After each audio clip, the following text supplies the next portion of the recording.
Our first reading assignment is going to be The Good Earth, which is a novel by a woman named Pearl Buck. And this is a novel about China. Now, the author Pearl Buck, you can see there from the years, she lived from 1892 to 1973, so she lived a long time. What's particularly interesting about her is that she was the child of missionaries to China. So she was actually born in China and lived through the final years of the Qing dynasty. And she had an incredible knowledge of Chinese culture, and she spoke and read Chinese fluently.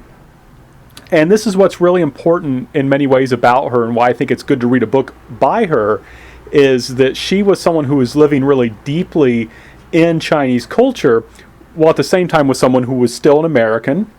As you can see from her book, she writes well, though you'll notice that her writing is a little different, and that's because when she wrote this story, she thought of the story in Chinese and then kind of translated it from the Chinese into the English, keeping as much as possible the kind of idiom, the kind of feel of reading Chinese. So this is about as close, reading her book is about as close as you can get to reading Chinese while reading English, if that makes sense, because the style is very, very Chinese. So this is someone who knew a lot about China. And one thing I do want to point out, for example, she had, her mother was also a missionary. Both her parents were missionaries. And she had a lot of work to do. So they actually had a Chinese ama, which is like an auntie or basically it's like a nanny, who took care of her and taught her Chinese and taught her a lot of Chinese culture. So she really, really knew a lot about China. And you can see from this book, she has a great love for China at the same time. And it's an interesting book because I think it's really a classic. It was required reading for many years by American students in school, and for that, and I was surprised that many people don't read it now. It's kind of fallen out of favor in school curricula. So that's one reason I like to bring it in, because I think it's really a classic work that can expose you to Chinese culture. But I do also want to point out that it had a very interesting American reactions to it initially. She was her parents were missionaries. She was a missionary for a while, and people were shocked. Many Americans were shocked at her graphic depictions of family life in China, particularly sexual life. And I think as you'll read this, you're going to say, well, what was so shocking about this? But I do want to point out that at the time, this was considered kind of a graphic book.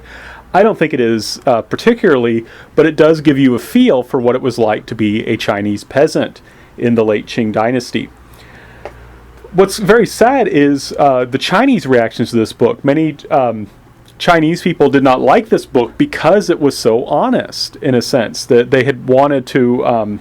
there were many modern, Western-educated Chinese at this time period who wanted to portray a China that was modernizing.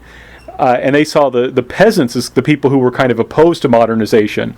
And so in their mind, the peasants were almost, I don't want to say villains, but they were the people that were kind of holding China back. They were the people that had to change.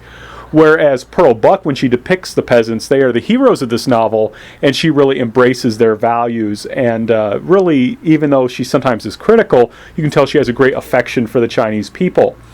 So as you're watching this, as you're reading this book, I want you to really try and get a feel for the values of Chinese peasants. So, and by values, I mean what is important to them, right? How do they organize their lives? What do they value? It also tells you a lot about the families in China during this time period, and especially about gender, how men and women are relating to each other and what is expected of them. You can see this is a very gendered society where it really did matter whether you were a man or a woman. And also, much of the story is about social mobility, how families rise and fall. And that's one reason it's called The Good Earth, is because it's the earth, in a sense, that takes care of you, but also allows you to rise in society if you are good to the good earth, in a sense. Now, as you read this, be mindful the schedule tells you what chapters you need to read by what time, and that's important to keep up with the reading, because there will be 2 quizzes. And just check the schedule as to when those quizzes are, and make sure that you've read the chapters so that you'll be prepared for the quizzes. There also is a response paper due on this. That's worth 50 points. You can download that off of Blackboard, and then you will type that out and then submit it on Blackboard, and I'll have a place on Blackboard where you can click on it to submit it. And some material will likely appear on the test as well. There'll be a couple test questions about this in addition to the quizzes. So on the first exam, there'll be a couple questions on the good earth. And in particular, what I'm looking for in the quizzes is just that you have been reading the book. The questions are not meant to be very difficult. They're going to focus a lot on being able to identify certain characters. For example, you need to know who Wang Lung is. You need to know who Olan are. They're very important characters.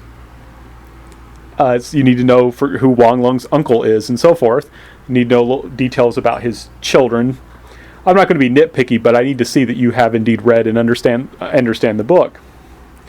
And one reason I like to read this book in particular is, like I said, we tend to focus on the, and I'll mention this in some of the lectures, we tend to take a macro view in this class because we're trying to deal with the history of 3 countries. And so a lot of times I'm talking about, well, China did this, Japan did this, or I'm talking about, Chinese peasants do this. And it's easy to lose track of the individual. And what I like about this book is it really gives you a good idea of the life of Chinese peasants in later Qing dynasty and introduces you to people who no doubt were based on Pearl Buck's real life acquaintances, right? When she is writing this book, she's thinking about Chinese people she has known. So this book is a way of you talking, in a sense, to 19th century, early 20th century Chinese peasants. And I think it's a very interesting conversation. So I hope you'll enjoy the book. Good luck on the quizzes and everything else.